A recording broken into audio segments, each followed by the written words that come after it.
আসসালামু আলাইকুম। আজকে থেকে শুরু হলো আমাদের নিজস্ব ভার্মি প্রজেক্টের সার উত্তোলন করা। একদম শূন্য অভিজ্ঞতা নিয়ে শুরু করেছিলাম। প্রথমে প্ল্যানটা শুধু মাথায় ছিল, সেটাকে আস্তে আস্তে বাস্তবে রূপ দিতে পেরেছি আলহামদুলিল্লাহ। আর আজকে সার উত্তোলন শুরুর মাধ্যমে এই প্রয়াসটা একটা পূর্ণতায় রূপ নিল।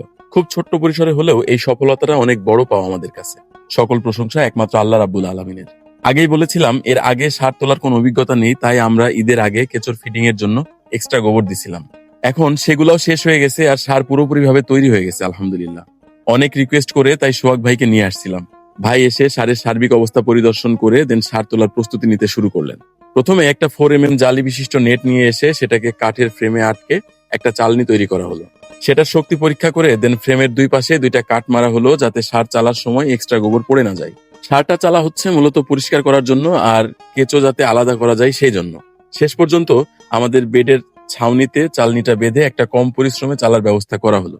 এখন খুব কম পরিশ্রমে আর দ্রুত সার চালা সম্ভব হচ্ছে। আমরা 2টা বেডে সার চালা শেষ করলাম। 2টা বেডে 10 বস্তায় আনুমানিক 600 কেজির মতো সার পেয়েছি আমরা।